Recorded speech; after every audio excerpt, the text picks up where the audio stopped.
ऐसा चुनाव लड़ते, रामपुर जैसा चुनाव लड़ते, यूपी के बाई इलेक्शन थे उस तरह चुनाव लड़ते तो क्या बीजेपी हारती? पार्टी के कार्यकर्ताओं पे कुछ बाकी बचा ही नहीं है और 12 साल का ही रिटर्न गिफ्ट मिला है बीजेपी को।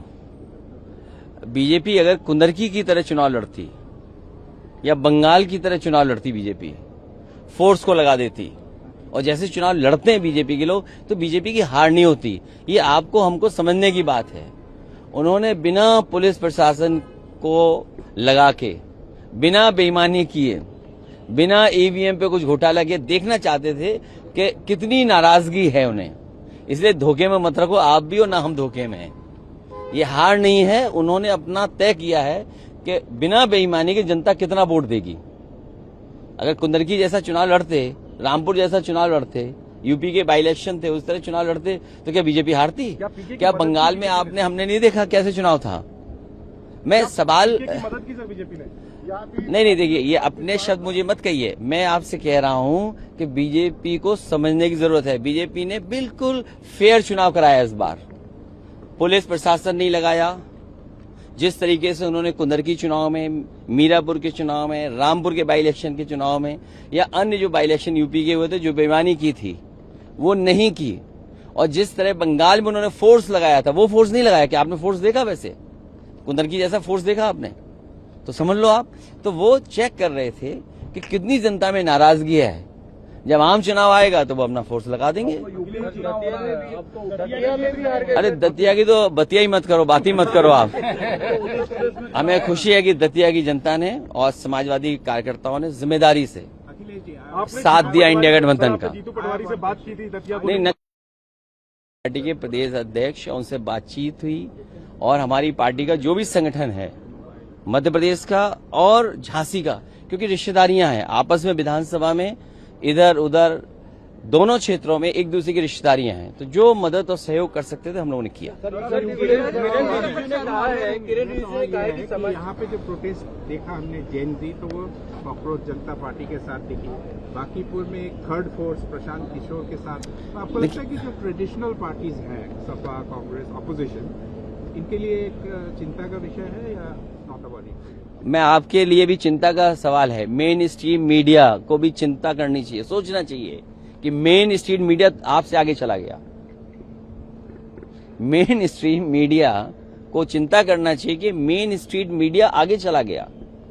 जो लोग सड़क पे थे, जो बीच में थे जनता के, आप पहुंच नहीं पाए। वो कारण मैं नहीं बोलना चाहता हूं, आपको भी जाना चाहिए था। इसलिए किसी को चिंता करने की जरूरत नहीं है। बीजेपी ने बहुत फेयर इलेक्शन कराया है। अगर फेयर इलेक्शन जैसे कुंदरकी में हुआ था, बंगाल में हुआ है या अन्य बाई इलेक्शन हुए, वो फुटेज हैं आपके पास, आर्काइव में चीजें, अगर वो आप देख लें तो आप खुद समझ जाएंगे कि बीजेपी ने अपने आप को चेक करने के लिए, और फिर सुनना तो ये मैंने है कि मिठाइयां जीत की तरफ तो बटी बटी हैं, लेकिन बीजेपी के अंदर भी मिठाई लड्डू बटे हैं। ये क्या कारण है? सदन में रिजिजू साहब ने बोला कि जो लोग राम मंदिर का विरोध करते थे, जिन्होंने गोलियां चलवाई, वो उनका कोई हक नहीं है राम मंदिर पर चर्चा करने की। ये बहुत सामान्य ज्ञान की बात है। इस बात को इसलिए नहीं छेड़ना चाहिए कि आप भी कानून को समझते हैं, आप भी चीजों को समझते हैं। एफआईआर किस पे दर्ज हुई? सुप्रीम कोर्ट ने अपने फैसले में क्या कहा? आखिरी में यही कहा कि जिनके ऊपर केस चल रहे हैं उनके केस खत्म नहीं होंगे, वो चलते रहेंगे। तो केस किसके ऊपर हुआ? केस किसके ऊपर हुए? आप सोचिए ना, केस किसके ऊपर हुए? बीजेपी के नेताओं के ऊपर केस हुए कि उन्होंने संविधान के खिलाफ, सुप्रीम कोर्ट के खिलाफ काम किया। अब तो चुनाव का दंगल यूपी में होगा सर। क्या पप्पू यादव अगर दंगल होगा तो दंगल में तो समाजवादी ही लोग जीतेंगे। पप्पू यादव का जो उस दिन जो नाटक था राम मंदिर चंदा चोरी को लेकर के, राम गोपाल जी ने कहा कि वो उचित नहीं था। देखिए चाचा, ऑलरेडी राम गोपाल चाचा क्या कह रहे हैं वो बात नहीं है। आप बीजेपी से क्यों नहीं पूछते हो कि हनुमान जी कहाँ नाच रहे थे? आपका क्यों ये मेन स्ट्रीम मीडिया कहाँ चला जाता है? मुझे याद नहीं है कौन सा चैनल है आपका। लगता है आपने हनुमान जी को नाचते हुए नहीं देखा। बड़ा खराब है, रेटिंग खराब है आपकी। आपके व्यू ज्यादा नहीं आ रहे हैं। E20 को लेकर क्या कहेंगे? केजरीवाल जी तो सड़क पर उतर आए, लेकिन देखिए E20 में इतना ही कहना चाहता हूं। मैं सभी ऑटोमोबाइल कंपनियों से निवेदन करना चाहता हूं, आप गाड़ियां बेचने के लिए इतने बड़े बड़े ऐड देते हैं, इतना कुछ माइलेज के बारे में बताते हैं। E20 पेट्रोल जिन जिन गाड़ियों में पड़ रहा है, सभी ऑटोमोबाइल कंपनियां ऐड दें कि इससे माइलेज बढ़ गया है, मेंटेनेंस फ्री हो गई हैं और इससे कीमत भी कम हो गई है, चलने में भी आराम है।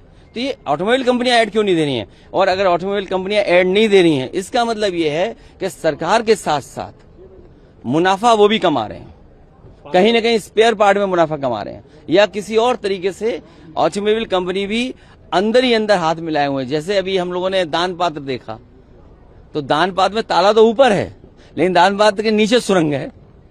यहाँ पे आप लोग प्रोटेस्ट नहीं कर रहे ना? बहुत धन्यवाद। कौन है ये? कौन है ये? मदरसों को लेकर जो बोला है कि कौन है ये? ठीक है सर।